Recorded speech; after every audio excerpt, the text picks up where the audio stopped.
here for our latest in our oral history series, and I'm Bill Case, and with me is our videographer, John Clark, and we're here with two folks who are not only very long-time residents of German Village, but neighbors of mine, Ed and Barb Elberfeld. Greetings. Greetings. Hi. Glad to be part of this. Well, it's great to have you, and great to have you as a neighbor. Let's start from the beginning. You folks, I understand, grew up together, high school. We did, high school sweethearts, and then we went to college together at Otterbein, and after finishing our studies, we became teachers. And but we continued to live in a loft in Westerville, and ironically, we got jobs here in the downtown. Barbara at Roosevelt, which is on Studer Avenue, kind of on the Near East Side here. Now torn down. Now torn down. Yeah. And myself at Barrett Junior High, which is on Deschler, just adjacent to German Village. And we became very familiar with the bars and the eateries in German Village, though we continued to live in Westerville. Went to Planks and Dibel's and the Bavaria House. And I remember in our younger days, we would go to Planks on High right after school and stay until they closed. And I can't imagine doing that today. Well, we were with our friends who were teachers, and we remember seeing Esther, the accordion player at the other Dibel's, and probably old-time people around here remember her. Sure. And we moved down here.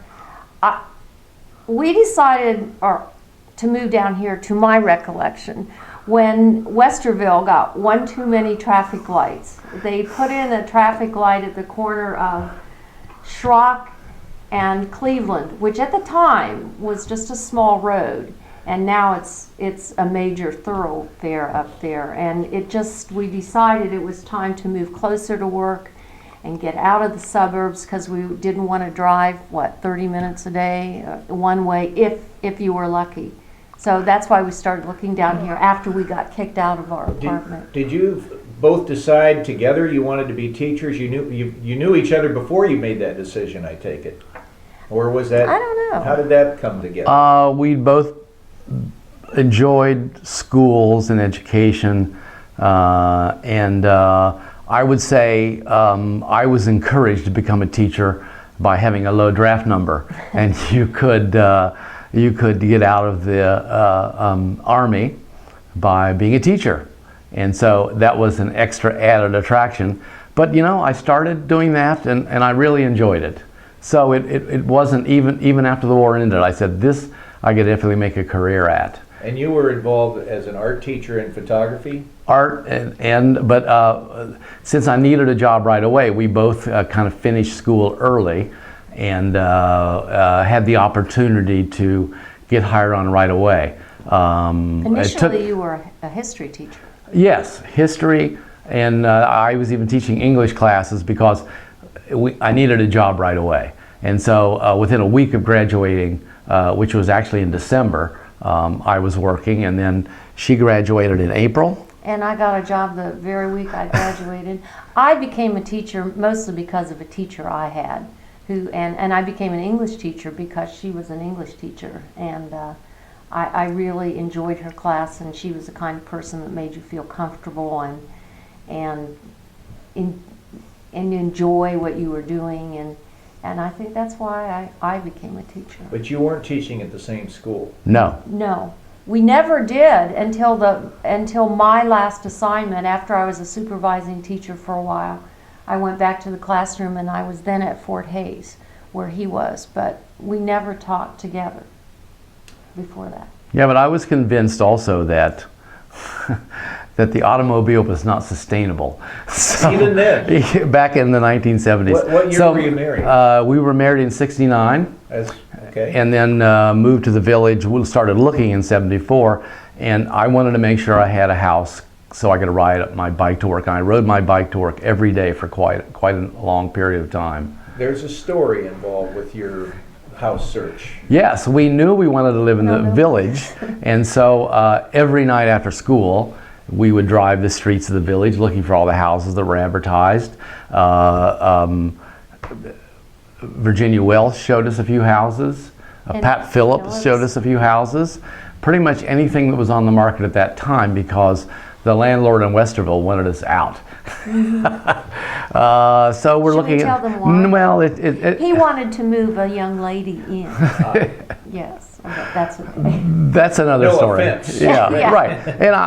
And you know, so we knew that, and I didn't want to ever have to rent again. So this particular house was attractive to us for a couple of reasons. One is that we are only the second people to have lived in this house. Well, just so somebody may be looking at this tape years from now, what address are we at? 259 East Beck. And I would like to put in there that we both weren't convinced at the same time, because I was supposed to write down all the addresses of every house that was available as we drove by them.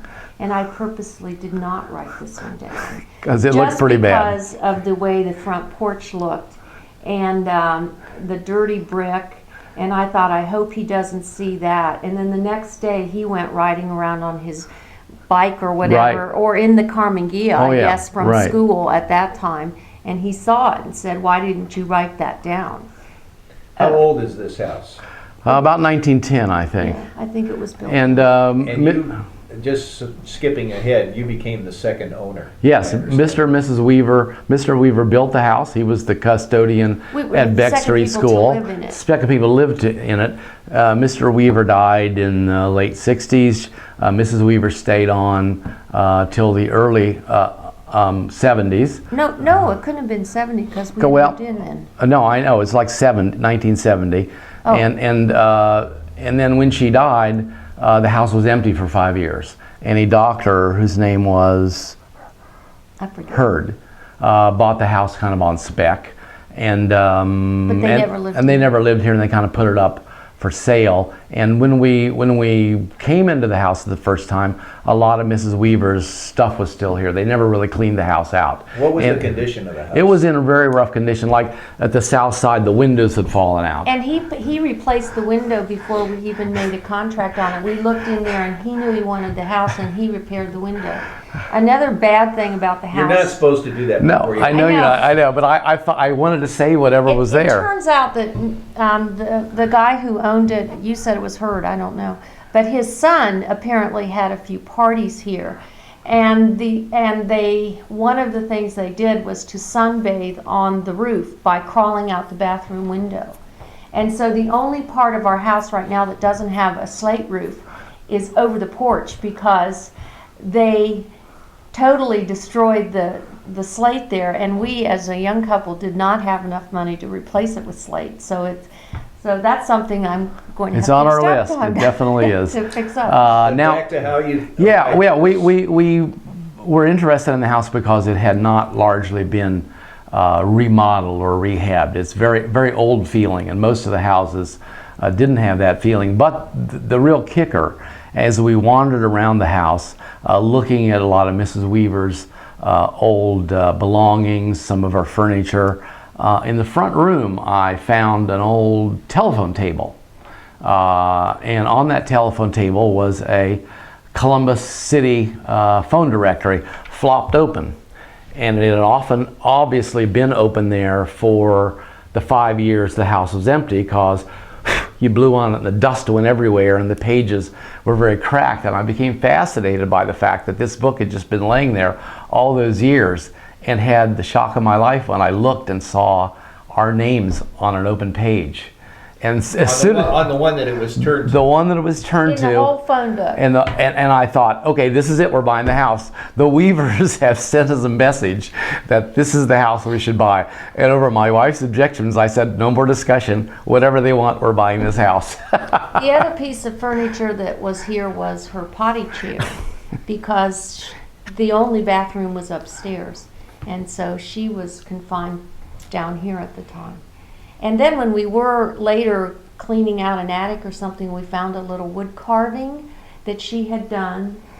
You know, the old, We still have that. yeah, where they burn the wood. Sure. And a little picture of her, which that was which we preserved and we find very precious, because I do feel it's connected to them, because they were school people.